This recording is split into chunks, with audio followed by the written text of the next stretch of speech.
All right, good morning. I'm sorry I didn't get this to you this week. It's been a couple days since I saw you, but been really busy. But I'm gonna just roll through a couple things that I saw as maybe some limitations or some little tweaking, some accessories you could do to try to get the glutes a little more symmetrical. I think that's the issue why you're getting that hip hinge on the left side.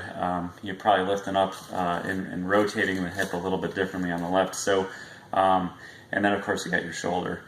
So I'm going to run through a couple impromptu considerations. I don't know if you're doing any of these. If you aren't, my suggestion would be for the shoulder, just try to include 2 accessories extra a day, and then the hip include 2, or do them all if you got the time for it. So we'll start with the hip. I'll start with a couple soft tissue things from what I was seeing. So rolling and pressing, or smashing, taking a ball. I think there's a couple areas that we could have you work on here. One would be the hip flexor itself, or the psoas. So kind of going a little bit above the hip bone and going in at a 45-degree angle, right about an inch above the crown of the pelvis should hit it pretty well. You're going to go in, try to compress and find a little sore area. So for me right there, I'm going to go down, and I'm just going to press in.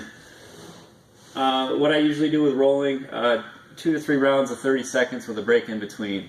And I like to always try to include some motion, so I'm going to extend my hip as I'm going in, and I can extend my hip and also rotate the hip, extend and rotate the opposite way. So some external rotation, some internal rotation.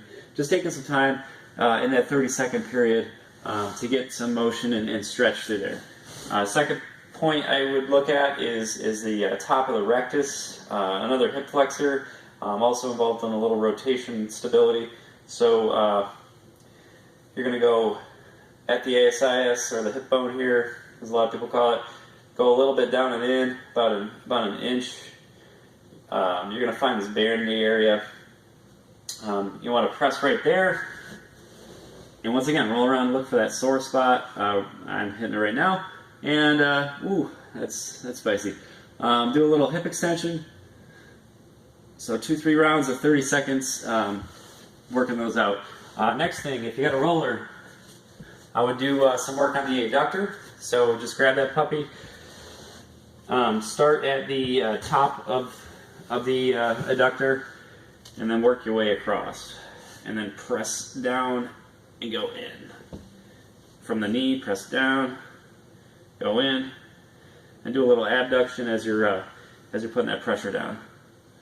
So really rolling towards that groin. You can also involve some internal and external rotation on the hip as you're doing the rolling too. 2-3 rounds, 30 seconds. So there's some soft tissue considerations for the hip. Next thing I would do is some mobilizations. I don't know, once again, what you do for this, but here's a couple that you might not be doing.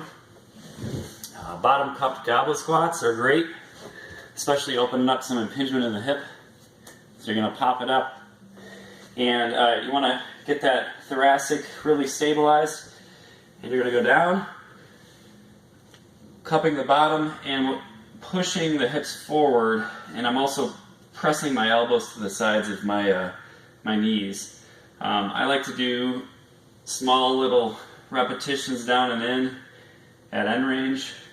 Just kind of swinging those hips forward, performing a little bit of some external rotation, and really pushing with my elbows inwards. Of course, getting a little curl with the kettlebell will help those elbows to press in a little more too.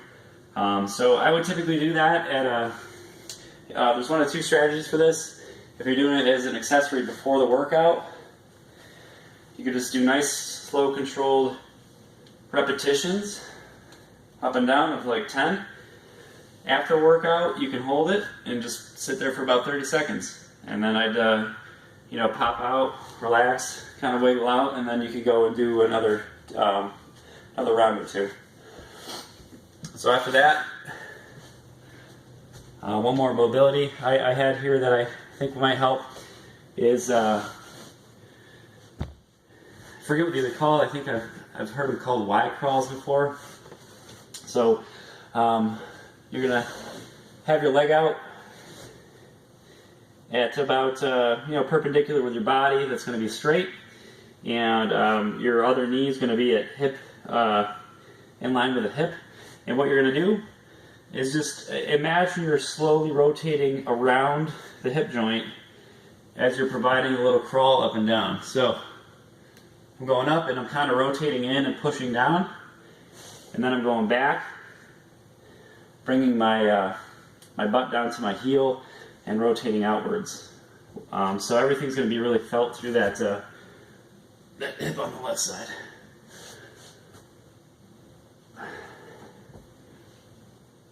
So 2-3 rounds of 10 to 15 reps with that should be good.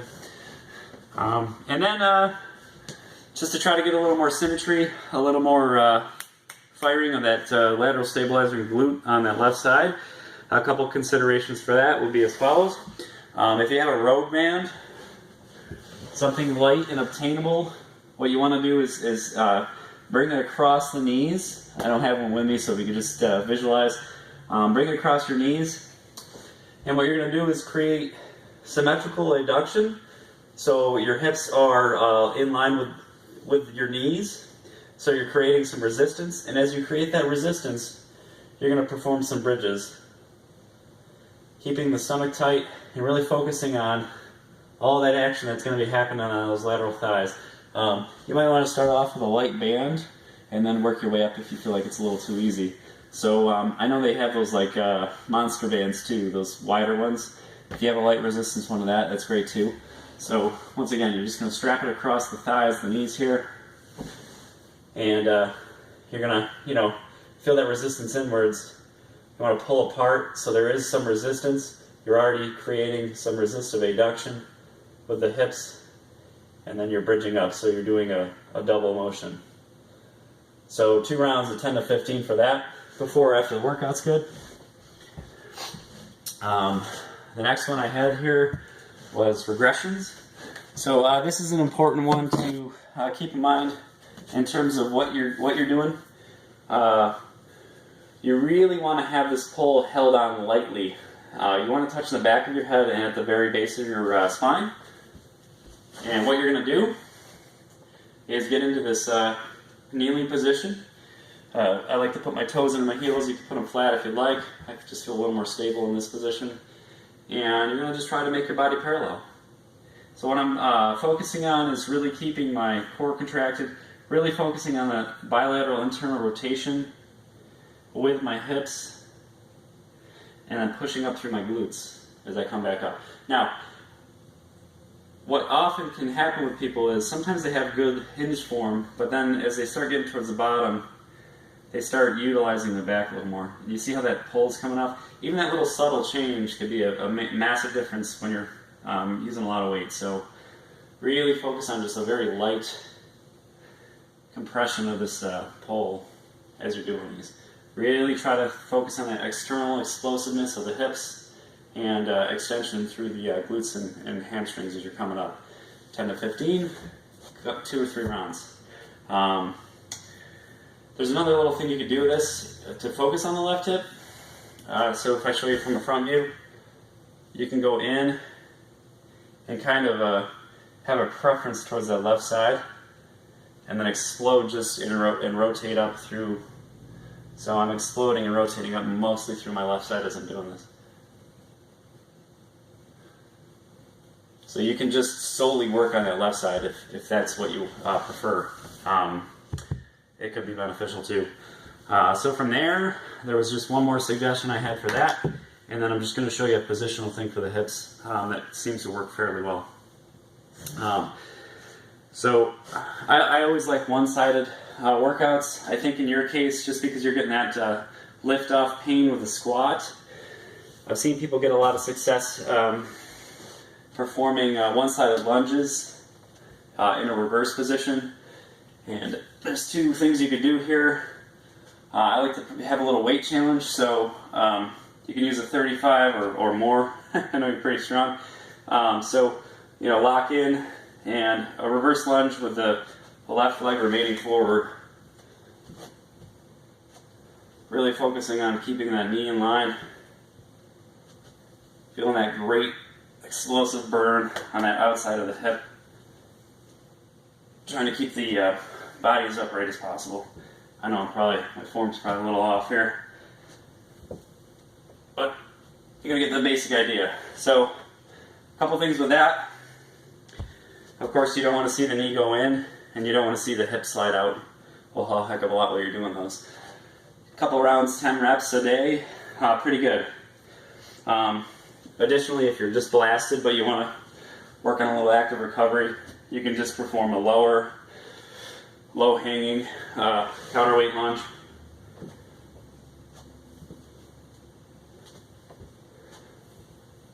Ten to 15 reps, 2 to 3 rounds.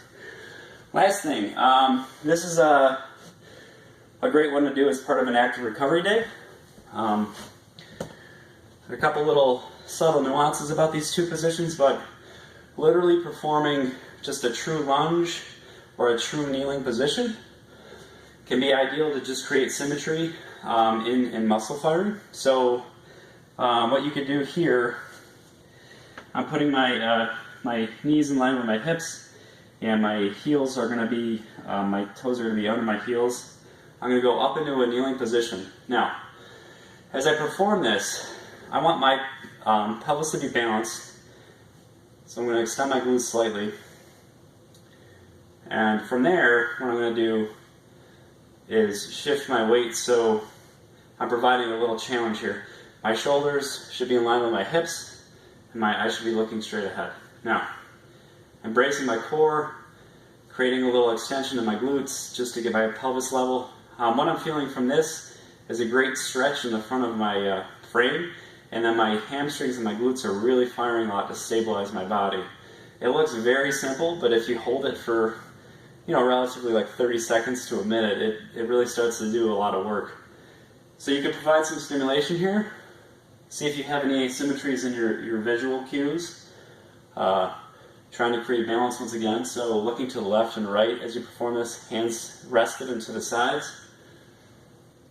You can also look up and down on the left and right, see if you have any imbalance, symmetries with that as well, because you'll notice when I turn my head to left and down, I have a little more wobble than I do turning my head to the right and down. If that's a little too easy, that's usually a lot for people. You may also want to try to create a challenge, so you can get into that kneeling position and just perform some very light overhead push presses, one-handed with a kettlebell.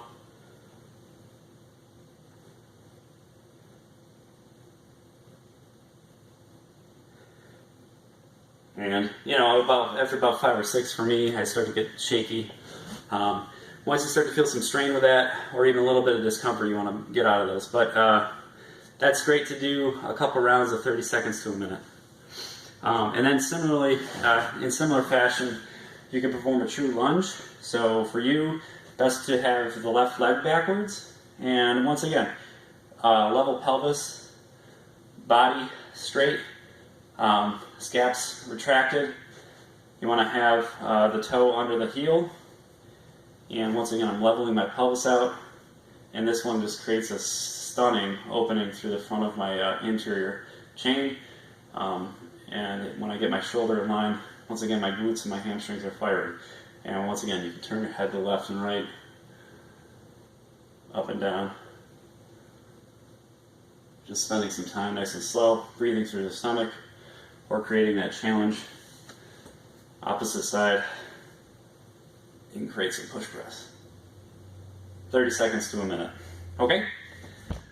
Hopefully this helps. This is for the hips. I'm going to make one for the shoulder, and see where we go from here.